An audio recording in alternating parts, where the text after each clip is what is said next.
Le DAF Fresh Morning, c'est 104.5 tonnes de bonne humeur. Tous les matins sur Urban FM. Vous êtes sur les 104.5 Urban FM, la station urbaine, et vous écoutez le DAF Fresh Morning. On est avec Mosley. Mosley, bonjour. Bonjour DAF Fresh, bonjour tout le monde, bonjour René Ruth. Comment tu vas ce matin? Je vais très bien, merci. Comment tu as passé le week-end? Très bien, dans Donc tu as décidé de te lancer dans l'humour. Tu vas faire le stand-up. Ouais. Non, en fait, tu sais, quand tu crois qu'on s'improvise dans l'humour, hein? On peut? Non, jamais, Mosley. Qui est formé ici pour faire de l'humour? Hein?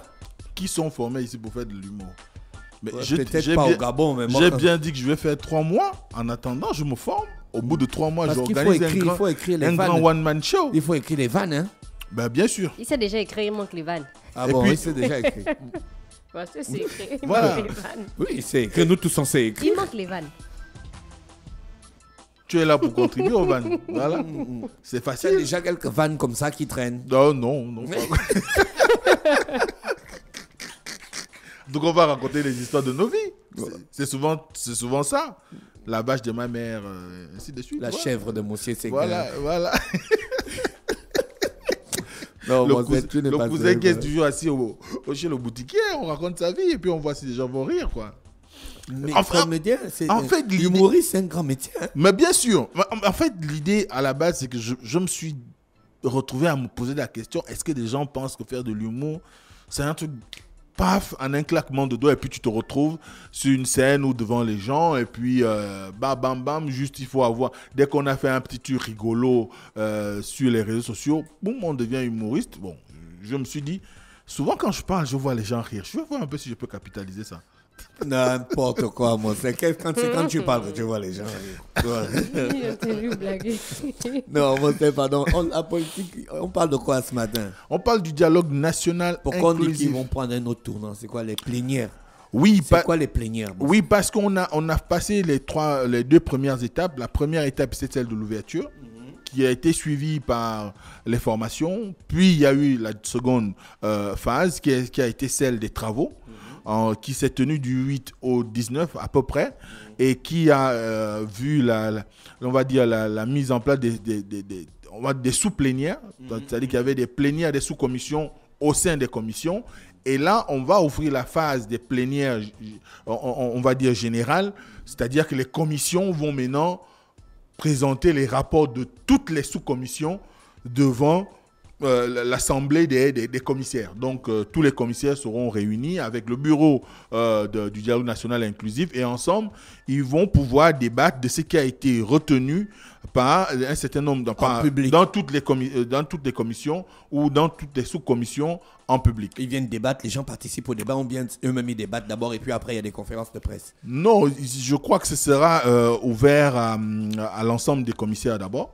Aux experts qui ont été également proposés au bureau. Après, il pourrait y avoir une ouverture au niveau de la presse, notamment avec les diffusions des discussions.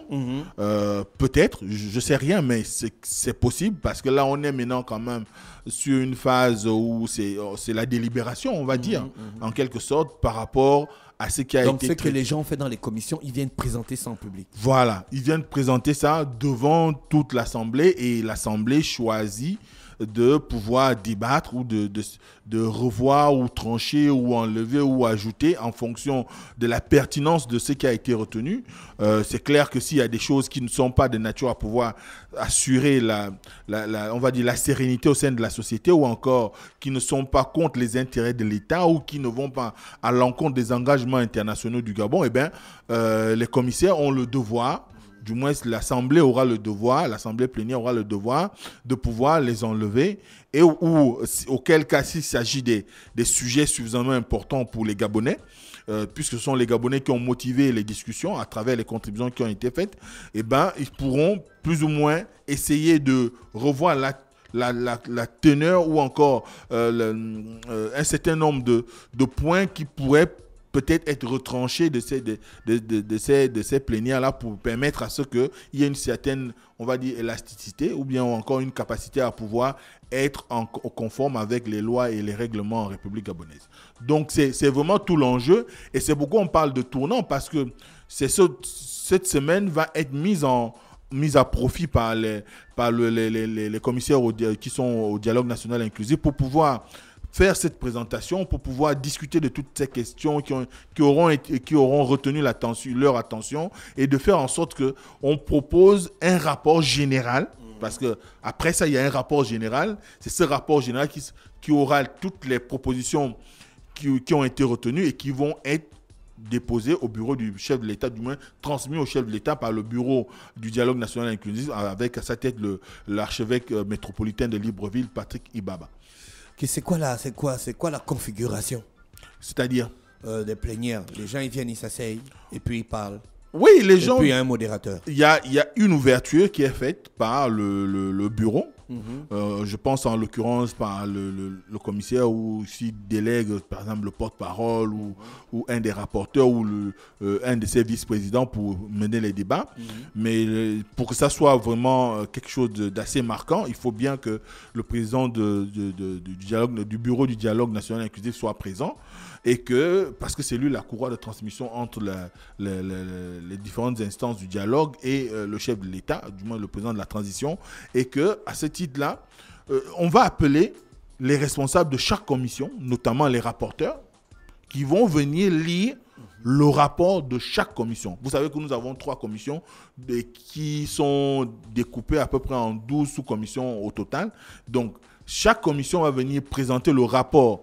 Et les rapporteurs auront l'obligation, peut-être dans un temps bien déterminé, de pouvoir donner l'exhaustivité de tout ce qui a été retenu par les différents commissaires en sous-commission. Donc, c'est vraiment déjà ça la base. Maintenant, comme je le disais tout à l'heure, c'est les 600 commissaires qui avaient été désignés, mais également les experts, puis le bureau du dialogue, qui sont les invités privilégiés pour assister à cette plénière. Donc, c'est vraiment ça la configuration initiale. Maintenant, après, il y a aussi que le Gabon n'évoluant pas en vase clos, on va avoir des représentations diplomatiques et pourquoi pas des observateurs qui pourront venir, parce qu'il faut aussi s'assurer de la crédibilité ou encore de la transparence qui pourrait régner dans ces plénières pour pouvoir défendre aussi les conclusions qui seront retenues, parce que les partenaires du Gabon sont là pour pouvoir certifier de ce que les travaux ont été faits dans un environnement serein ou un environnement où il n'y a eu aucune pression, il n'y a eu aucune volonté de, comme on disait dernièrement, d'opacité, mais il y a que les Gabonais se sont retrouvés pour discuter des problèmes qui ont été mis en branle ou qui ont été mis en exergue ou en évidence par les Gabonais à travers les contributions qui ont été faites. On parle quand même de 38 000 contributions. C'est vrai que j'ai pu lire ça et là sur les réseaux, d'aucuns qui s'étonnaient de ce que 38 000 propositions soient plus ou moins élaguées en 10 jours. Mais je pense que lorsqu'on a eu une technique de travail comme celle qui nous a été présentée, lorsque nous avons fait l'émission avec Monseigneur Jean-Bernard Assokonvé, pour ce qui concerne l'organisation même de ce dialogue, eh bien, on se rend bien compte que les gens ont été regroupés en fonction de manière aléatoire, bien sûr, mais en fonction des différentes thématiques qui sont revenues dans les contributions. Ce qui sous-entend que chaque sous-commission avait un nombre de sujets bien précis. Et en 10 jours, je pense qu'on peut facilement aller au bout, parce que toutes les propositions ont d'ailleurs fait l'objet d'une compilation en groupe. Si vous parlez par exemple de la souveraineté du Gabon, on a réuni toutes les contributions ou tous les sujets en rapport avec cette souveraineté. Donc clairement, on peut facilement avoir accès à l'information et pouvoir discuter convenablement. Est-ce qu'il y a eu des sujets qui ont été particulièrement délicats à discuter?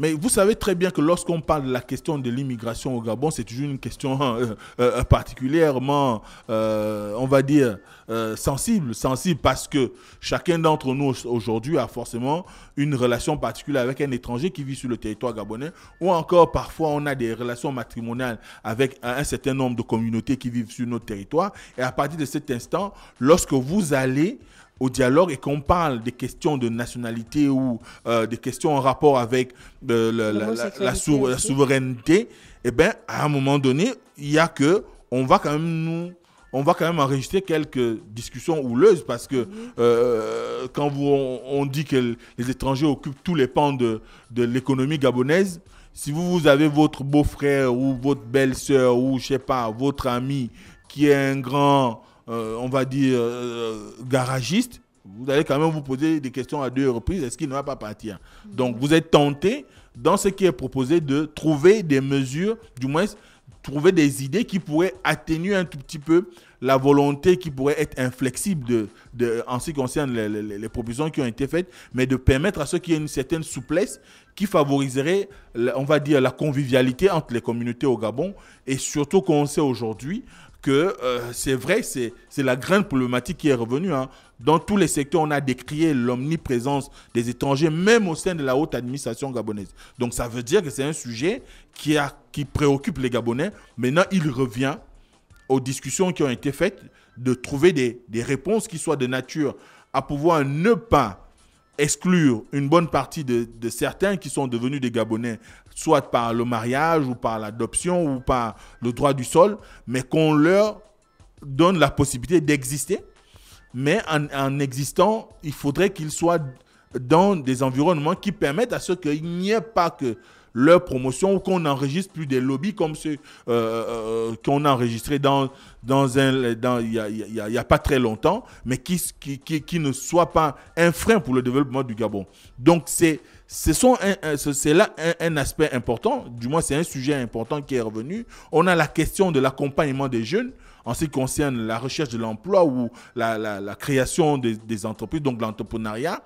À un moment donné, il fallait bien qu'on en discute. Quand on connaît le tissu économique national, on sait que le système éducatif a des problèmes pour pouvoir permettre à ce que le marché absorbe tout ce qui sort des entrailles de ces systèmes éducatifs. Ensuite, il y a la question de la souveraineté économique. Les Gabonais ne sont pas suffisamment engagés sur le plan de l'initiative privée. Donc, il faut les inciter à pouvoir aller vers des secteurs qui sont aujourd'hui aux mains des étrangers. On peut parler du transport, on peut parler des métiers qu'on considère comme dévalorisants au Gabon, parce qu'il faut le dire, soudeurs, cordonniers, mécaniciens. Il est important aujourd'hui qu'on envoie de jeunes aller se former dans ces domaines. Ensuite, il y a la grande question de l'autosuffisance alimentaire. On ne peut pas parler d'autosuffisance alimentaire si on n'a pas de main-d'œuvre ouvrière dans le secteur. Et la main-d'œuvre ouvrière dans le secteur, il n'y a que dans la jeunesse qu'on peut la trouver aujourd'hui. Donc, il faut encourager les initiatives qui vont dans le sens de pouvoir amener les jeunes à voir le secteur agricole pas comme un secteur où on t'envoie au village aller t'asseoir sans eau, sans électricité, mais qui soit capable de voir le secteur agricole comme une source de revenus, comme un moyen de devenir autonome. Et la question sur l'homosexualité, j'ai lu qu'il y a eu 41 propositions favorables à la pénalisation et au bannissement. Mais bien sûr, nous on a eu la chance lorsqu'on faisait l'espèce de micro-trottoir qu'on a intitulé Juste pour comprendre, une dame qui nous a dit qu'ils ont traité de cette question parce que ça ne rentre pas dans nos mœurs. Quand on prend les valeurs culturelles, d'abord universelles, mais gabonaises en plus, il n'y a aucune société au Gabon, quand je parle de société, j'ai envie de dire aucune communauté culturelle au Gabon où on accepte l'homosexualité. Donc, à partir de cet instant, il est important qu'on revoie un certain nombre de normes qui ont été mises en place pour pouvoir favoriser l'existence de ce sujet, mais tout en sachant que il y a un exercice public et un exercice privé, parce qu'il y a des gens qui peuvent l'être, mais sans qu'ils viennent à influencer le grand nombre, comme on dit. Donc, s'il y a des gens qui sont dans cette pratique, qu'ils le fassent dans leur intimité, mais qu'ils ne soient pas là à venir influencer peut-être la communauté. Donc, à partir de cet instant, il y a que des sujets comme cela ont été débattus pour faire en sorte qu'il y ait une réflexion générale. Mais encore une fois, ce qui va être utile, c'est que les commissaires trouvent le juste milieu qui permettrait à ce qu'on ne soit pas en déphasage avec les engagements internationaux du Gabon, mais aussi qu'on soit en mesure d'être cohérent avec nous-mêmes, d'être juste, d'être honnête, d'être capable de pouvoir nous assumer en tant que nation, en tant que citoyen d'un pays, mais dans le respect de nos us et coutumes, de nos mœurs, de nos traditions, de nos valeurs culturelles.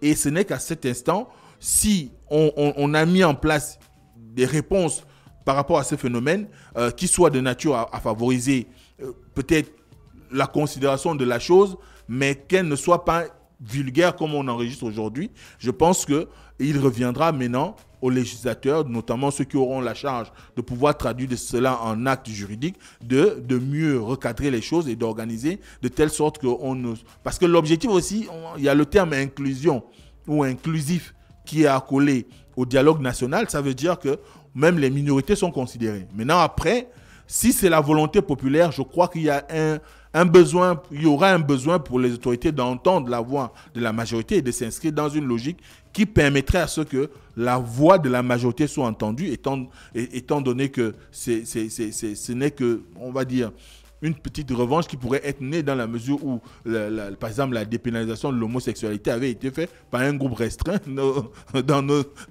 au niveau du Parlement. Peut-être la grande majorité de la population aujourd'hui n'en veut plus. Donc, il va falloir qu'il y ait quand même un travail qui soit fait. Du moins, je pense qu'il y a un travail qui a été fait pour pouvoir faire en sorte que cette question soit réellement traitée.